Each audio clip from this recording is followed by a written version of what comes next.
Our American way of life. Isn't it grand? Peace, freedom, and bacon and eggs. Seems perfect. But what if it's not? Friends, your future may not be as secure as you think. Where will you be when the atomic bombs fall?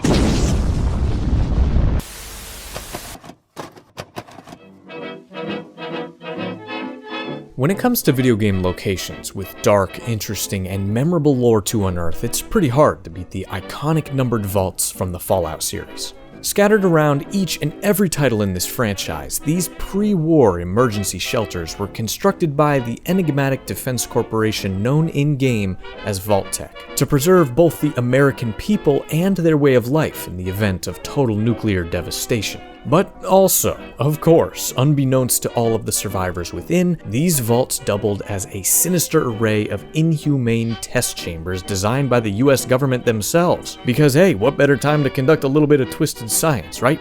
But these vaults, in so many ways, narratively set up the entirety of the Fallout universe as we know it, while also, in my opinion, highlighting what is so singularly special about the brand of storytelling in this series. Because listen, in any given Fallout game, as much as you are absolutely interacting with the characters and the events that are currently unfolding in the wasteland, you are simultaneously always exploring these ruins of the old world, absorbing narratives of people and groups that have long since passed. And in that vein, these vaults act as one-of-a-kind treasure troves of game design and lore when you come across them, each one with a wildly different story to tell. I mean, some were peaceful control shelters that are still operational during the games, and others were manufactured to have moderately inconvenient or frustrating living conditions, while some were just straight up sadistic slaughterhouses.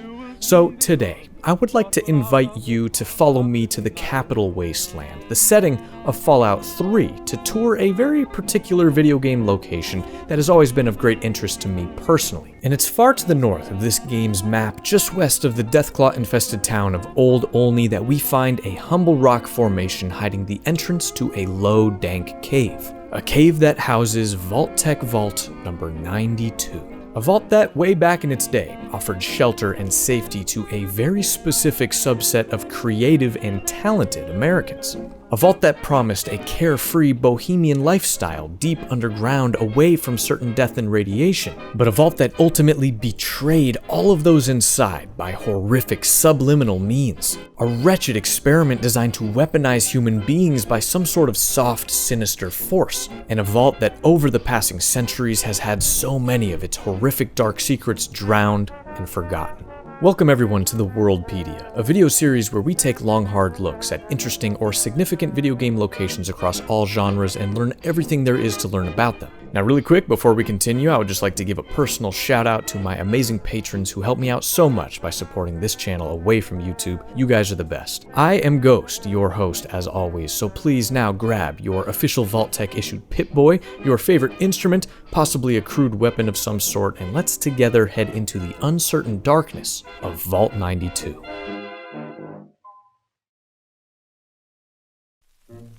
Well, I gotta say that playing Fallout games as an American is a unique sort of pleasure, because so far anyway, they have all taken place right in our own backyards. There is a legitimately fun sense of familiarity for us who have either visited or lived in the cities and regions that are explored. Well, as I alluded to, Fallout 3 goes down in our nation's own neoclassical capital, Washington, D.C. So, you know what, just for fun, really quick, I think if we had to roughly, anyway, place the in-game location of Vault 92 on a real-world map, I would say it would be like right around here-ish. I mean, in the area of Wheaton Glenmont, Maryland. You know, just in case anyone was wondering and want to go build this thing yourself. But within the Fallout universe, the construction of Vault 92 began in May 2062 and was completed 6 years later in 2068. Now, just for reference, the nukes dropped on America in the year 2077 in this universe, so this was a vault with plenty of time and space to plan and complete with relative care.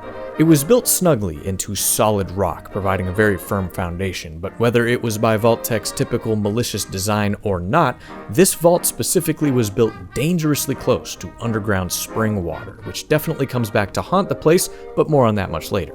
Well, in the event of a hypothetical nuclear incident, the amount of people allowed into any given vault varies across this series. Now, some housed under 100 and others carried more than 500, but Vault 92 found itself very much in the middle of that range, with 250 slots for survivors to sign up for. And from the earliest planning stages over at the Vault Tec desks, this was a vault that was designed to have, let's say, a sort of occupational consistency in the dwellers that it would house.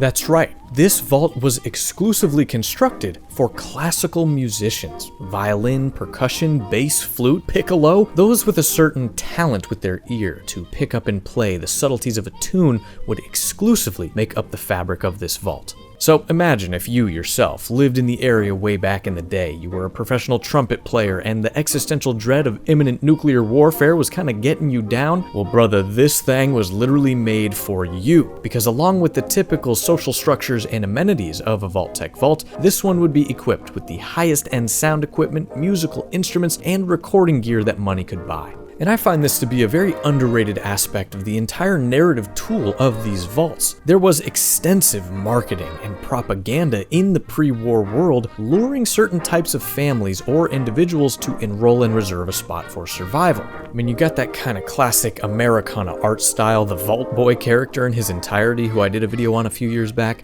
There's a famous Charles Lindbergh quote that often comes to mind whenever I'm thinking about Vault Tec, and it's that in times of war, truth is always replaced with propaganda. And you can just really see how an anxious American populace would be grasping at something like this to feel a sense of safety and normalcy on the horizon. And Vault Tec just kind of used that anxiety to sort these Americans for their own scientific convenience as they came up with all these crazy, strange social experiments. Well, of course, on that fateful day in October of 2077, the bombs indeed dropped. These vaults were all filled around the country, and the world as everyone knew it ended. But in that moment, Vault 92 specifically seemed to become exactly what it was advertised to be, a place for musical talent, a place for artistic expression, and a place for historical preservation. But as you can probably guess, this would not last long. As the survivors all got acquainted with each other and accepted their new fate living down here under the Earth's surface for the time being anyway, something sinister loomed like a guillotine above the unexpected neck. So let me now introduce you to two very important characters here in this video. Richard Rubin, who was appointed by Vault Tec to act as the overseer of Vault 92, as well as Professor John Malleus, the chief scientist of Vault 92. Now, a little side note, in the whole music theme, Richard Rubin shares a name with Rick Rubin, the famous American record executive, and the name Malleus comes from one of the bones of the inner ear, which is very appropriate. Because get this, the entire structure of the Vault 92 experiment was built on the usage of hardly detectable super low frequency white noise. White noise that would be strategically masked alongside the musical playback in the sound booths that the musicians would regularly visit to record and listen to their music. I think several audio logs we find in-game from Professor Malleus can really help tell this tale. So far, the experiment is going exactly as planned. We're subjecting the residents to extremely low-frequency white noise in regular intervals through the loudspeaker system. Using the soundproof recording studios and the musicians was an inspired idea. Kudos to the Vault Tec selection committee on their shrewdness. Well, I think all of us watching are familiar with the concept of subliminal messaging, right? A way of delivering hidden words, images, or even commands that are not consciously perceived, but still influence a person's actions without them even realizing it. I'm a bit encouraged by the latest batch of data. It seems that 33% of the subjects are now lapsing into a trance-like state on occasion. When in this state, we're fairly certain that suggestion and programming of the subject can be applied. We've begun testing this by implanting subtle cues in affected subjects, making them scratch their ear or constantly fix their hair. So far, I'm happy to report a 100% success rate on this implementation method. So Malleus here, who was in charge of both the implementation of this white noise as well as all of the studies of this experiment, obviously sounds like he was pretty happy with how things were going early on. And while I wouldn't want this done to me, I think at this point it all seemed relatively harmless. Because meanwhile, the vault, it continued to flourish, residents got along great, and the ability to continue their creative passions with so many other talented individuals kept spirits high and tensions low. However, although Malleus and Rubin were supposed to be kind of running this ship together, the Overseer had been given specific orders from Vault Tec that Malleus was left unaware of. a confidential sort of subplan known as WNMSCE, or the White Noise Mind Suggestion Combat Experimentation. Oh boy, this is obviously where things take a turn.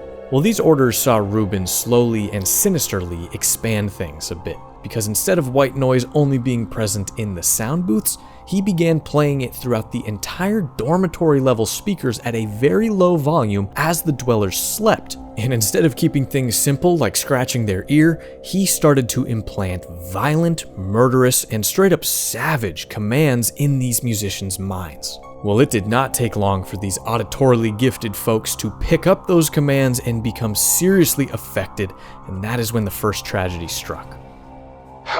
Disaster today. One of our test subjects, V920717, has murdered 3 other residents in a fit of unbridled rage, the likes of which I've never seen. It took almost 23 shots before the security team took him down.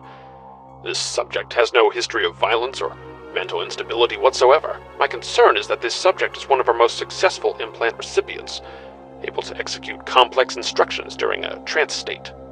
I mean, I think murder we all saw coming a little bit, but it also sounds like this guy turned into like Wolverine. And while this obviously was devastating and downright horrifying for Malleus and all the other residents, I mean, the Overseer saw things swimming along very successfully, because the full scope of this experiment was simple. Use this white noise frequency to craft literal super soldiers out of the average human. Essentially, mind-controlled zombies that would follow any of these subliminal commands while also being able to jump higher, hit harder, and be far more difficult to kill. Well, in the months following these initial murders, tensions rose significantly in the vault, understandably. Other dwellers began experiencing severe nausea, insomnia, nightmares, dizziness, and the rapid decay of cognitive function. But believe it or not, the worst was yet to come. Unbelievable! We've had 12 more incidents in the past month mirroring subject V920717's actions. The shocking part is the savagery these aberrants exhibit when they murder. They rip their victims apart limb from limb and eviscerate them by hand. These used to be respected members of the musical community. How could this be happening? Where have I gone wrong? Malleus, thinking he was to blame, pleaded with Rubin to just stop all of the experiments completely and salvage the situation before it became a murder house, but the Overseer wasn't interested. Rubin just refused to even respond to the professor at a certain point, and he then implemented a safeguard for himself. A simple phrase weaved into the white noise so that when spoken, he and the security force could bring any of the so-called crazies under control again and kind of pacify them. Sanity is not statistical, a quote pulled straight out of George Orwell's 1984. But Rubin, I'm gonna be honest, kind of stupid here. I mean, the situation was already far more out of control than he ever realized, and even that phrase would be short-lived as a tool to kind of control the vault dwellers. The situation is getting out of hand. Over half the population of the vault is exhibiting savage tendencies. You can only assume our noise experimentation has awakened some dormant part of their psyche, brought their primitive nature to the surface. In essence, I feel that they are almost psychologically devolving. I was stupid for rushing these experiments. Now over 35 people are dead. And this is where the Vault 92 revolt begins. I mean, absolute chaos. Malleus attempted to rally the remaining survivors unaffected by the noise together to overpower the Overseer and then escape into the wasteland. Meanwhile, the Overseer and the entire security force of the Vault opposed them, and then the kind of third faction in the middle is the Crazies, a constantly growing number of people that were just totally lost and tearing anyone and everything apart in sight. But at some point during this insane struggle, Malleus did discover the truth. I can't believe what I've discovered. Just before he died, one of the security team members told me everything. The Overseer has been implanting these murderous intentions in the entire Vault population without my knowledge, using the loudspeakers in the dorms instead of just the studios. He subjected everyone to the white noise as they slept. He then implanted combat suggestions he claims came from Vault Tec itself. He must be completely insane. No observation, no controls. I'm going to have to confront him now and make him pay for what he's done. Half the Vault is dead. The other half, fighting for its life. Good luck to all of us, and may God have mercy on our souls. The details from this point on are completely unknown. Did Malleus succeed and escape with a small group of the musicians? Did Rubin prevail, murder the professor, and get out himself? Or maybe they were all ripped to pieces by the Crazies? What is certain is that eventually this conflict concluded. The white noise stopped, and this vault became a silent, decaying, permanent tomb to the hundreds of people who at one point dreamt of nothing else but playing beautiful music here with each other. Eventually, those underground water reserves found their way into the vault, destroying the outer walls and flooding much of the lower levels, including the reactor, allowing creatures known as mirelurks to move in. But as sinister as this whole thing was, make no mistake, this experiment failed. And meanwhile, up above on the surface, years turned into decades and decades turned into centuries. A broken world slowly but surely started to rebuild, and Vault 92 was completely forgotten. Well, I think it's always important to remember with the vaults here in the wasteland, that scale of time. I mean, these things are old in some cases. In Fallout 3, we come along literally 200 years after the bombs dropped. And as I mentioned earlier, there are absolutely vaults that are still fully functional around this time. I mean, we ourselves start out in one here, but Vault 92, in my estimation anyway, fell into this chaos and violence very quickly after closing. These folks didn't have much time to settle in, you know? So now that we have a little bit of the backstory of this place, I want to get into the experience of actually visiting and exploring this location in-game. I mean, what brings us here, and what other nuggets of information can we unearth ourselves? Well, dear viewer, if you have played Fallout 3, and I certainly hope that you have, you likely know that this is a rather large game. I mean, maybe like 150 hours of stuff to do or more, and with this being an open world title, you can of course kind of stumble upon this vault or any vault and explore it yourself anytime you like. But I want to look at the actual content that takes you to Vault 92, and keep in mind that this is all optional side stuff. So a few miles to the southwest of Vault 92 lies this ratty little shack that belongs to this woman named Agatha, a widower that has cut herself off completely from the rest of the wasteland, spending her days playing music on a homemade violin and broadcasting it all out across the capital. But understandably, her violin is rather imperfect, and she asks if you might help her in finding a better one. This is when Agatha shares with you a very personal connection to a certain place. Well, fortunately, I know where perhaps the last real violin in the world exists. It all starts with my great-great-grandmother Hilda back in 2077, before the bombs fell. Hilda was quite a special woman, classically trained and exceptionally talented at the violin. Her pride and joy was her Stradivarius violin. I can only imagine how exquisite this instrument must have been. When the war reared its head, she was invited by Vault Tec into Vault 92. They claimed the vault would be dedicated to preserving musical talent. Hilda couldn't pass on a chance to meet many of the other musical talents of the world, so she accepted their invitation. Then the bombs fell, the vault was sealed, and my family never heard from her again. She kept it in a special pressurized case. Inside the case is the perfect temperature and humidity for the instrument. Now, unfortunately, she has no idea where the vault is, but hold on, I mean, wow. Now, maybe you watching already know this, but these violins are a very real thing. Instruments crafted by Antonio Stradivari during the 17th and 18th centuries, which are so well made and rare and sought after today that they are each valued in the millions to tens of millions of buckaroonies. Experts think that just between 600 and 700 have even survived over the years, so it is very likely that this Stradivarius in the wasteland, assuming it's still intact, I mean, that's gotta be the last one on Earth.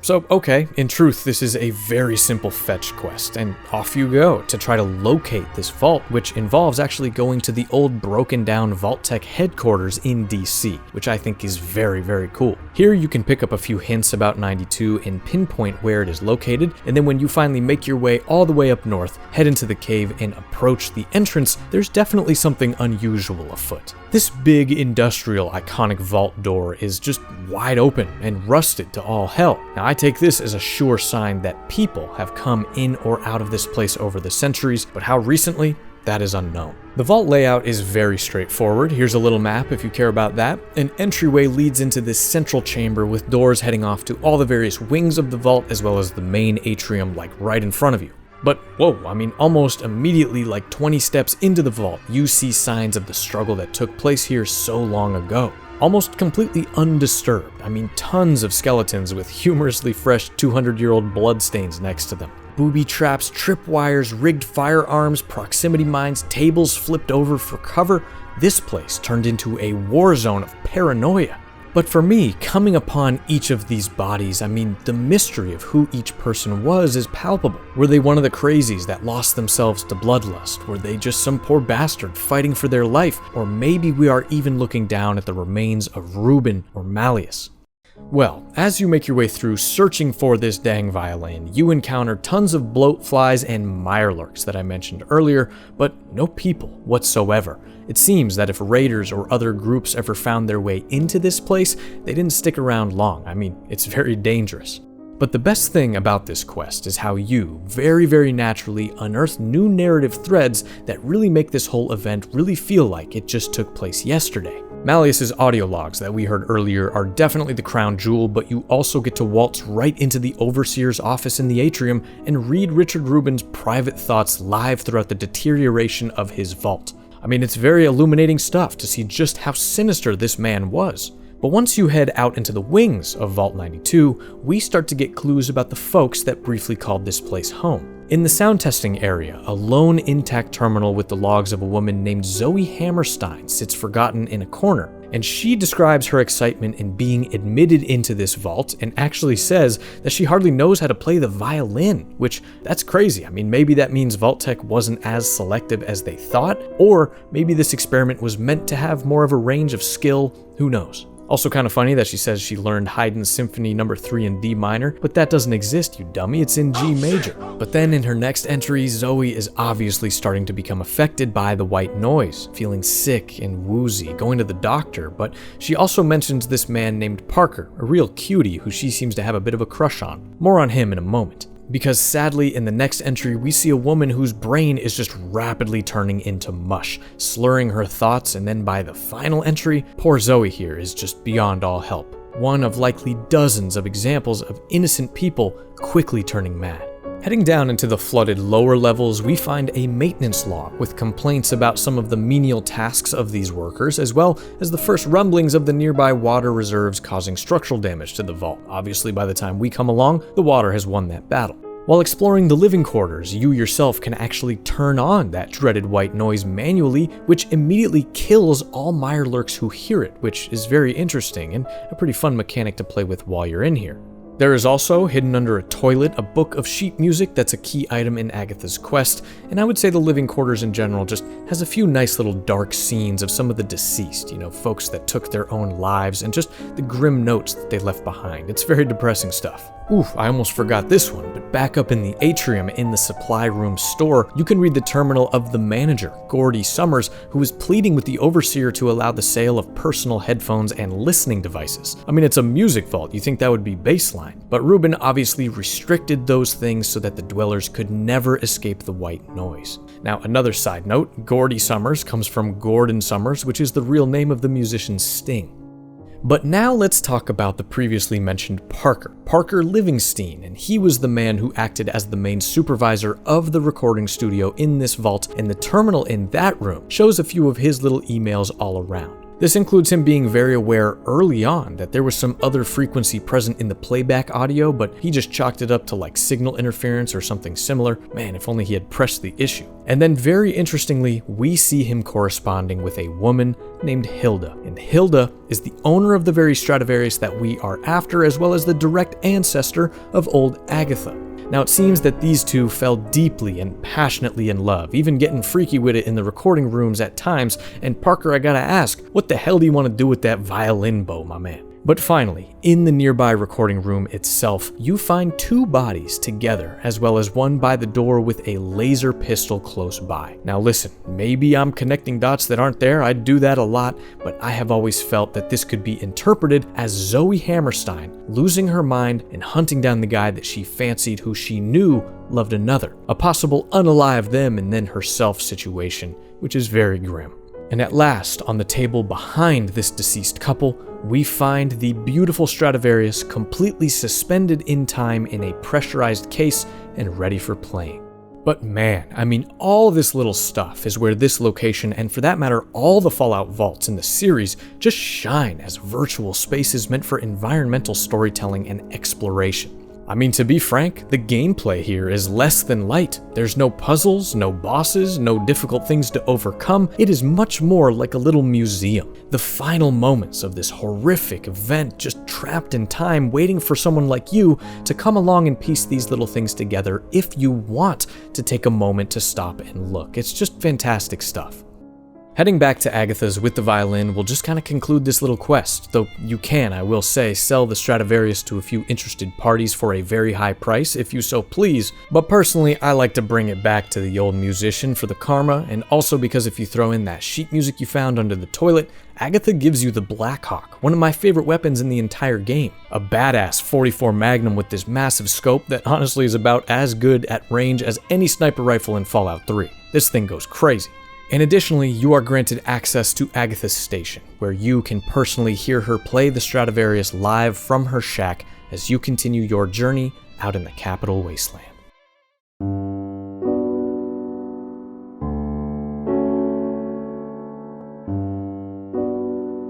In the other Worldpedia videos to this point, we were talking about locations that were very much, in a way, defined by their physical design or overall essential function in a video game. But here with Vault 92, I mean, it's exclusively about this entirely optional narrative. To be honest, the way that this place is laid out and physically built is not at all interesting. The visual style of the vault, it's identical to all the other Vault Tec shelters, kind of rusted silver submarine-like doors looking thing with this cold clinical execution. No, it is the things that the game is telling us happened right here a long time ago that makes us want to explore and learn a little bit more. Which, I mean, is a very interesting thing interactively when you kind of take a step back. At no point do we interact with any of the people in this vault's history. We come here centuries after the rise and fall of this narrative to just grab a quest item and then leave. But the smallest amount of contextual writing and then items and things placed around makes this collection of polygons in a virtual space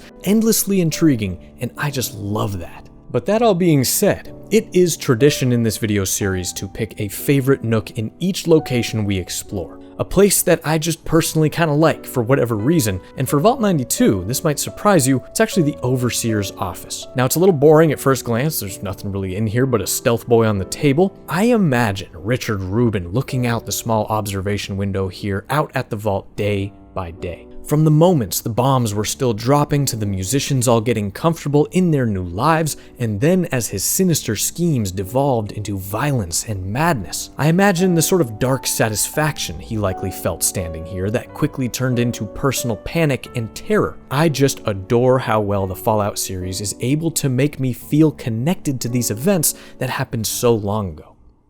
There are dozens and dozens of vaults across this series that we have gotten to learn a bit about, and man, they are all kinds of crazy different. Vaults full of exclusively children, vaults with only one survivor alone with a box of puppets, vaults divided into red and blue sectors, and others that hold unspeakable horrors that you probably wouldn't wish on your worst enemy.